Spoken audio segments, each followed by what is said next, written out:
안녕하세요. 평가과장입니다. 어제 우리 부천시에서 우리 재가장교환기간 원장님들 모셔두고 교육을 또 한 5시간, 1시부터 6시까지 풀로 강의를 해드렸습니다. 오셔가지고 아는 체 아는 분들도 계셨고요. 우리 구독하신 분들 모두 힘내시기 바라고요. 저도 요새 영상 찍을 시간이 거의 없어요.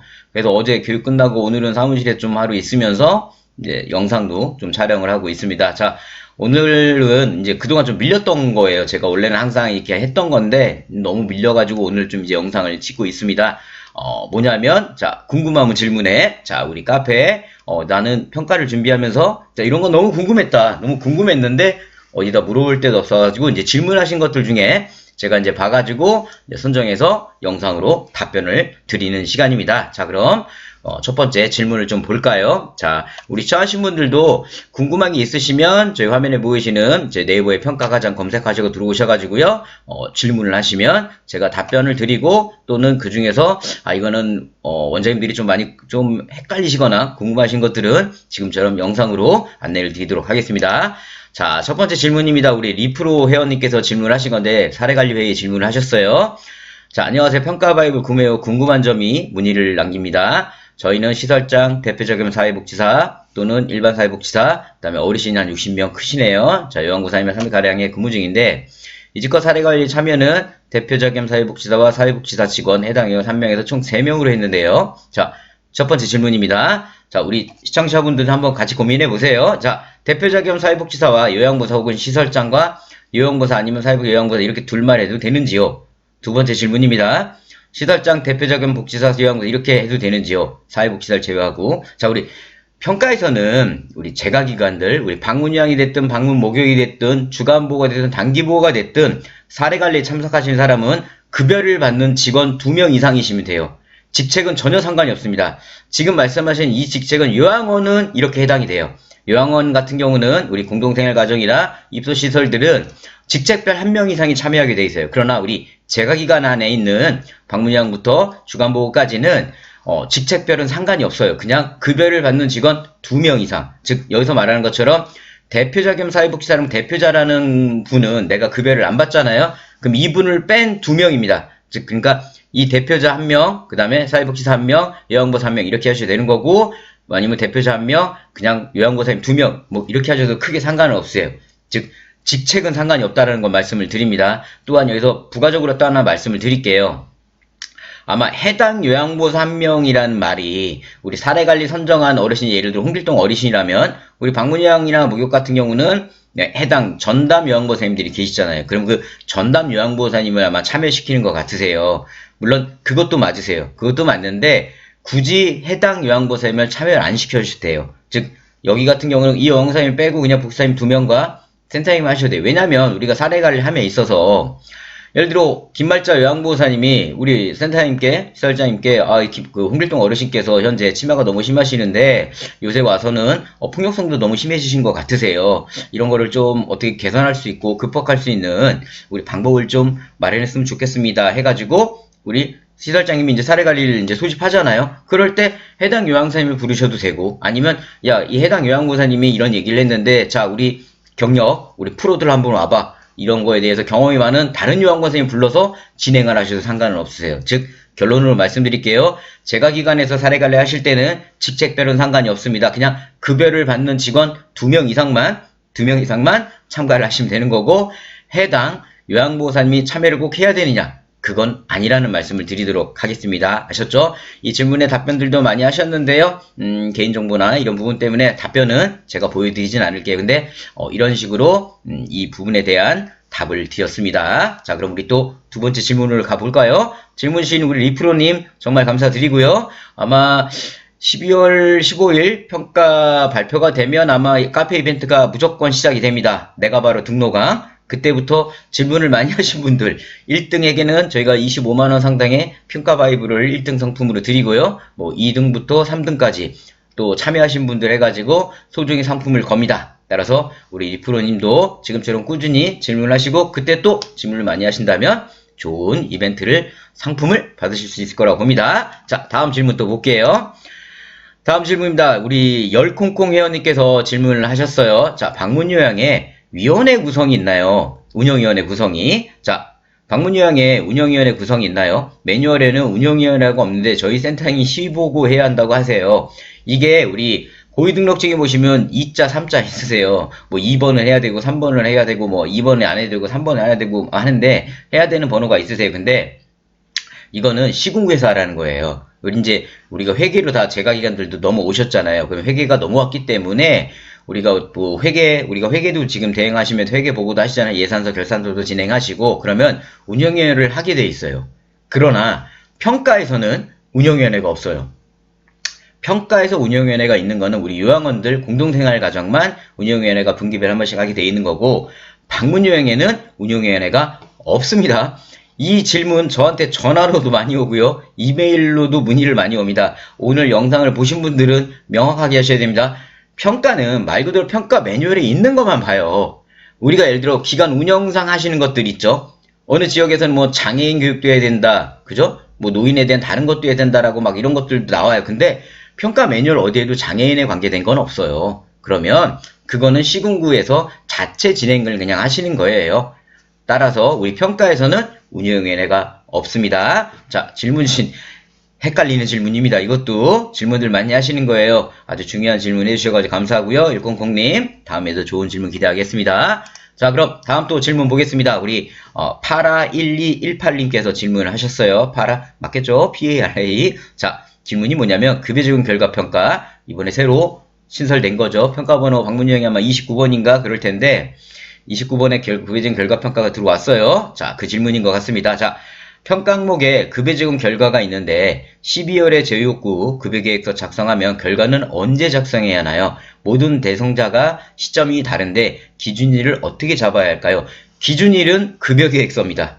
자, 예를 들어 지금 말씀하신 것처럼 12월 10일 날 우리가 예를 들어서 홍길동 어르신에 대한 욕구 사정을 했어요. 그럼 우리가 급여계획서는 그 다음날, 즉 12월 11일이나 12일 날 급여계획을 하셨겠죠. 그러면 급여계획을 12월 12일 날 하고 나서 1년 아닙니다. 즉 이 급여적용 결과평가라고 하는 거는 계획을 한번 세웠으면 예전 같았으면 그 계획을 쭉 1년 동안 가는 거잖아요. 그러지 말고 1년 안에 한번 중간 점검하라는 겁니다. 중간 점검에서 이 계획이 잘 실천이 되고 있고 이 계획으로 인해 어르신 상태가 좋아지는 건지 아니면 상태가 악화되고 있는지 아무런 변화가 없다면 이 계획을 다시 수정하라는 거예요. 그래서 우리 매뉴얼에도 보시면 급여적용 결과평가를 하고 30일 이내에 급여계획에 다시 재작성, 변경하게 되어 있습니다. 급여계획서를.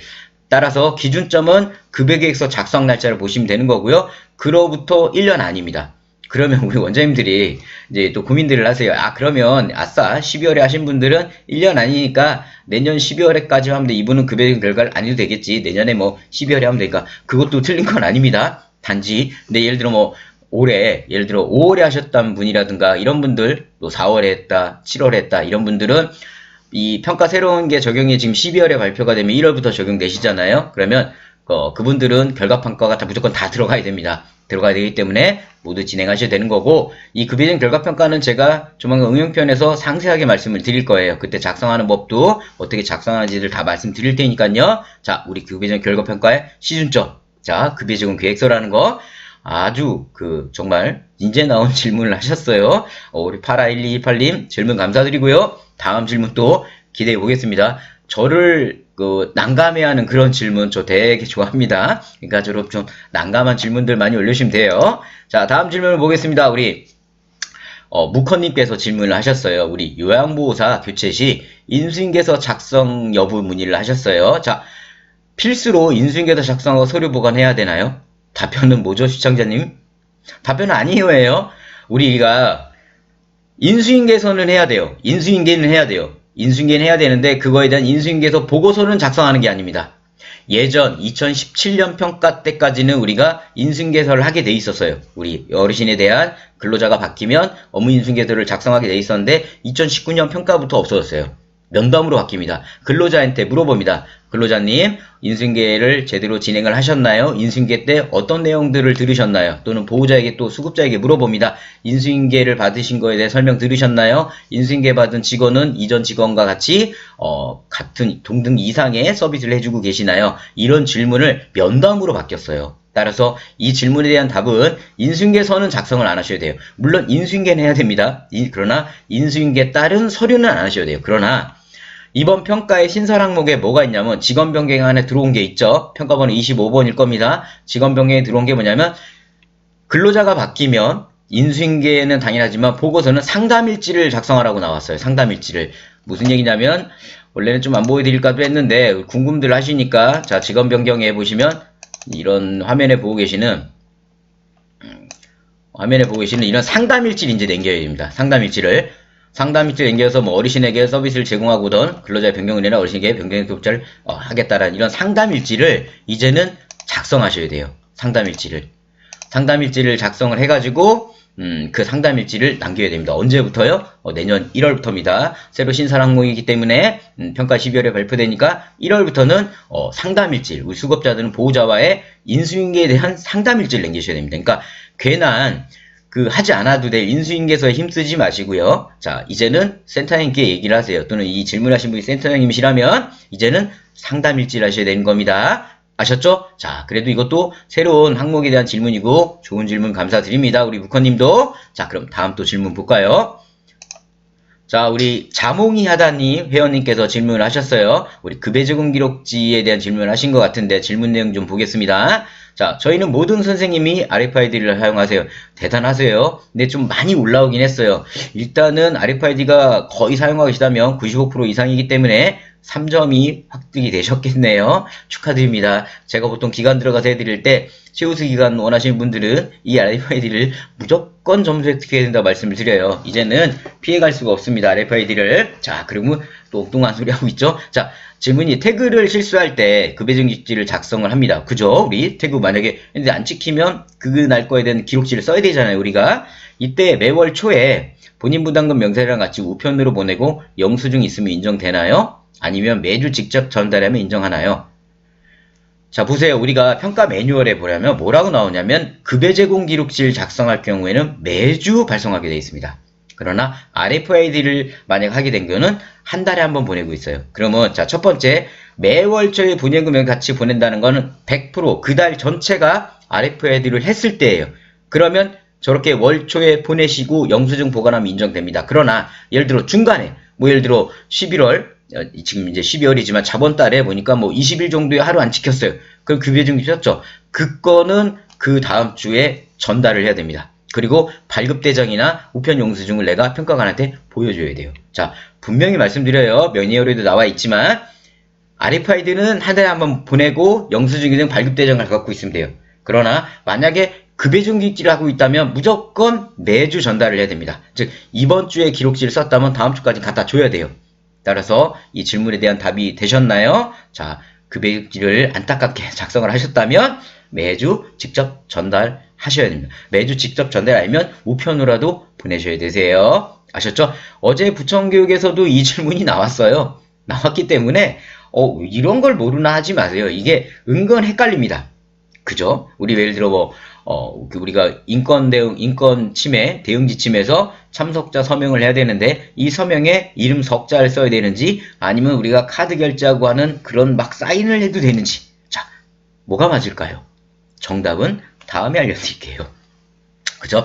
이게 간단하지만 되게 헷갈리는 내용입니다. 이런 질문 좋아해요. 우리 시청하신 분들도 이런 게 되게 좀 도움이 많이 되실 거예요. 매뉴얼에 읽는 거는 매뉴얼 보시면 나와요. 그죠? 근데 매뉴얼이 없는 거잖아요, 이게. 자, 그럼 우리 또, 우리 질문하신 자몽이 하다님, 정말 감사드리고요. 아니, 다음 질문도 똑같은, 자몽이 하다님께서 질문을 하셨네요. 또 급여증 기록지인데, RFID 사용 중 기간인데 태그 실수로 급여증 기록지 작성해야 할 때, 예를 들어서 10월 1일, 10월 30일 이렇게 일주일 이상 차이가 나요. 이거 질문 저도 이거 많이 들어요. 자, 한 장에 2개 써도 되나요? 아니면 2장으로 각각 1개씩 써야 하나요? 왜냐면 우리 급여증 기록지가 한 장에 원래 보건복지부에 나온 건 3일치가 들어가 있죠. 3번 쓰게 돼 있고요. 이거를 우리가 통상은 수정을 해가지고 일주일치를 넣어놔요. 한 장 일주일치잖아요. 그러면 예를 들어 이분이 10월 1일이랑 10월 30일 거를 차이가 있어요. 그럼 이거를 한 장에 쓰면 어떻게 됩니까? 그죠? 한 장에 쓰면 한 장에 쓴 거를 또 복사해서 갖다 주고, 그럼 나중에 또 거기다 10월 30일 걸 적어서 또 갖다 줬다 이렇게 하실 건가요? 종이 아깝다 생각하지 마시고요. 오해 사지 마세요. 평가관한테. 그냥 2장으로 하셔야 됩니다. 2장으로 각각 쓰고 전달하고 끝내시는 게 맞으세요. 종이를 아무리 아낀다 해도 이런 거에는 종이를 안 아껴 하시는 게 좋습니다. 아셨죠? 우리 좌몽이 하사님께서 질문을 되게 좀 핵심적이라 그럴까? 예, 누구나 고민할 만한 질문들을 하고 계세요. 자, 질문 감사드려요. 자, 그럼 우리 또 다음 질문 또 보겠습니다. 우리 강물님께서 질문을 하셨는데요. 자, 2019년도에 오픈을 하셨대요. 유튜브 보고 왔습니다. 감사해요. 지금도 보고 계시겠죠? 자, 저희 센터는 2019년 9월에 오픈하였습니다. 그때 서류부터 착실히 이제 하셨어요. 내년으로 평가가 연기되면서 2020년 서류부터 평가하라고 하는데 2019년 오픈한 곳은 2019년의 서류를 놔두는 게 좋을까요? 자, 우리 시청하신 분들 어떠세요? 이것도 기초적인 질문일 수 있지만 굉장히 중요한 얘기입니다. 저한테 실제 전화 많아요. 이 얘기도. 그래서 제가 아마 선정한 걸 수도 있어요. 뭐냐면 평가는 무조건 우리 지금 질문하신 분은 내년이라고 하는 거 보니까 짝수기간 같으세요. 그러면 짝수기간 평가 매뉴얼의 시작 적용일이 언제죠? 2020년 1월 1일부터예요. 그러면 1월 1일부터만 봅니다. 그 이전 자료는 보질 않아요. 그럼 즉 이 질문하신 우리 강물님께서 2019년에 오픈해서 그때부터 서류를 물론 가지고 있어야겠지만 평가관한테는 보여주지 마세요. 평가관한테는 안 보여주시면 되세요. 예를 들어 직원회의다. 그럼 직원회의는 2019년 거는 안 보여줘도 돼요. 2020년 1월 거부터 보여주시면 되는 겁니다. 이해되셨나요? 따라서 2020년 1월부터 그 전거는 아예 빼버리세요. 편찬에 넣어놨다면 빼버리는 게 좋으세요. 아셨죠? 해가지고 평가 준비를 하시면 되세요. 우리 강물님 질문 감사드립니다. 그럼 다음 질문 또 볼까요? 자, 우리 ALLI 죄송합니다. 이걸 영어로 어떻게 읽어야 될지 몰라요. 얼라이? 어쨌든 ALLI님께서 질문을 하셨는데요. 자, 목욕주는 상태 변화에 따른 조치 기록에 대한 질문을 하셨습니다. 자, 평가 설명회에 다녀와서 많은 도움이 되었습니다. 이번에 저희 아마 세미나에 참여하신 회원님 같으세요. 평가 설명회 중 목욕 서비스는 시간이 없어 패스하셨는데요. 죄송합니다. 이게 교육을 제가 4시간 반 5시간을 하는데 내용을 많이 하다 보니까 시간이 부족해가지고 방문 목욕 전용 항목인 3가지 항목을 건너뛰었습니다. 다시 한번 제가 영상 올려드렸죠. 현재 작성 중인 관찰 기록지에는 피부 손상 의식 변화가 없습니다. 추가해야 될까요? 이게 평가 매뉴얼에서 만약에 이런 게 들어가야 된다고 하면 그건 반드시 들어가야 됩니다. 따라서 만약에 없으시다면 추가를 해 주셔야 되세요. 추가를 우리 상태 변화 관찰 기록지가 방문 목욕이네. 방문 목욕은 나중에 좀 보여드릴 텐데 어쨌든 추가하셔가지고 진행을 하시는 게 좋다라고 말씀을 드리도록 하겠습니다. 자, ALLI님 질문 감사하고요. 자, 제 앞에서 자꾸 누군가 왔다 갔다 하길래 한번 쳐다봤습니다. 자, 그럼 오늘 마지막 이제 질문을 좀 보겠습니다. 우리 리암 갤러거님께서 질문을 하셨는데요. 우리 방문 유형 목욕 관련 평가 준비 중입니다. 계약서, 인정서, 변경계약서, 욕구조사, 급여계획 통보서, 서류 순서를 꼭 이렇게 지켜야 하나요? 복지관리인도 처음이고 평가는 더더욱 처음입니다. 앞이 보이지라도 여쭤봅니다. 정확한 답변 좀 부탁드립니다. 이거는 정확한 답변이라는 게 없어요. 일단 제 기준의 답을 말씀드리면 저렇게 꼭 해야 된다라는 건 아닙니다.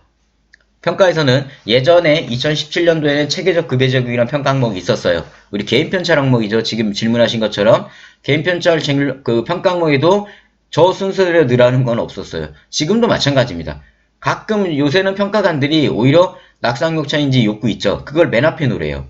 급여계획서라. 왜냐고요? 현재 개인 편차를 안 해서 평가에서 실제 보는 서류가 우리 급여계약서 우리 급여계약서를 작성을 할 때 우리 그 표준약관 있잖아요. 급여계약서를 작성할 때 우리 표준정기 형태를 반영했는지를 봅니다. 따라서 우리 그 표준약관을 작성하고 변경계약서 쓰시죠. 그거 확인하고요. 그 다음에 낙상욕차인지 욕구, 급여계획서 이거를 확인합니다. 그래서 원래 순서가 물론 여러 가지가 있지만 저 같은 경우도 이제 평가 때 저희 거래처님께 말씀을 드리는 게 원장님 개인 편철 맨 앞에다가 일단 계약서 놓으시고요. 그 뒤에다가 낙상, 그 다음 욕창, 인지, 욕구, 급여계획서 이제 추가될 급여계획 결과 이렇게 넣으라고 말씀드립니다. 왜냐하면 이게 평가에서 평가관이 보는 평가 순서예요. 그러니까 저렇게 놔야 된다, 이렇게 놔야 된다 정답은 없어요. 그건 우리 기관에서 알아서 편하게 놓으시면 됩니다. 꼭 저렇게 넣진 않아도 돼요. 그러나 만약에 내가 평가를 좀 편하게 하겠다 하시면 평가에서 왜냐면 우리가 개인 편찬 안에 본강 보면 맨 앞장에 목차 들어가고요. 그죠? 목차 들어가고 그 다음에 우리가 초기간호 사정을 하시는 기관들도 있습니다. 그죠? 그거 넣으시는 기간 있고 그 다음 인증서 표준장기용계획서, 복지연구 확인서까지 넣는 기관들이 있어요. 그 다음에 계약서, 그 다음에 통장사본 넣는 기관도 있습니다. 계약서, 변경계약서, 변경확인서. 변경계약서는 두 가지가 있죠. 우리 계약할 때 하는 변경계약서와 연말에 수가 변동됐다고 수가 변동 확인서 이것까지 집어넣습니다. 그 다음에 우리가 낙상요청인지 집어넣고 욕구사정 넣고 급여계획 넣고 그 뒤로는 월간 단위로 일정표와 그죠? 주간상태 기록지가 됐든 급여행 기록지든 이렇게 넣어서 편철을 해요. 그죠? 통상 요렇게들 많이들 해요. 근데 이거는 어떤 순서라는 거는 기관에서 정하시면 되세요. 근데 그렇게 하시되 만약에 내가 좀 더 평가에 최적화하시겠다면 맨 앞에 목차 다음에 바로 계약서 넣으시고요. 그 다음 변경계약서 넣으시고 그 다음에 욕구사정 집어넣고 나머지는 뒤로 돌리셔도 상관은 없으세요. 아셨죠? 이 질문에 대한 답은 정답은 없습니다. 순서에 대한 정답 편하게 넣으시면 돼요. 단지 저는 실제 평가에서 이렇게 하면 좀 더 평가하는 데 좋아하기 때문에 요 순서대로 하라고 저는 말씀을 드린 겁니다. 아셨죠? 좋은 질문이었습니다. 리암 갤러거님. 자, 우리 질문 정말 감사하고요. 자, 오늘 이렇게 우리가 많은 질문들을 제가 확인을 했습니다. 어떻게 답변이 만족이 되셨나요? 질문이 만족이 되셨다면 많은 도움이 되셨을 거고요. 갑자기 아니다. 그거는 또 다음에 말씀을 드리도록 하겠습니다. 이렇게 궁금한 게 있으시면 저희 화면에 보고 계시는 평가장 카페 오셔가지고요. 질문하시면 제가 답변을 드리도록 하겠습니다. 제가 영상에서 보여드리는 서식이나 샘플은 화면에 보고 계시는 저희 평가 바이블을 구매하신다면 평가 바이블 안에 1년치 샘플이 모두 포함이 되어 있기 때문에 만약에 내가 저러한 것들을 좀 수정해서 우리 기관에 최적화해서 나는 평가 준비를 하겠다 하신다면 평가 바이블 구매가 많은 대안이 되실 겁니다. 자, 그럼 저는 오늘도 평가 교육을 진행을 해드렸고요. 다음에도 좋은 영상으로 인사드리도록 하겠습니다. 저는 학원장이었습니다. 감사합니다.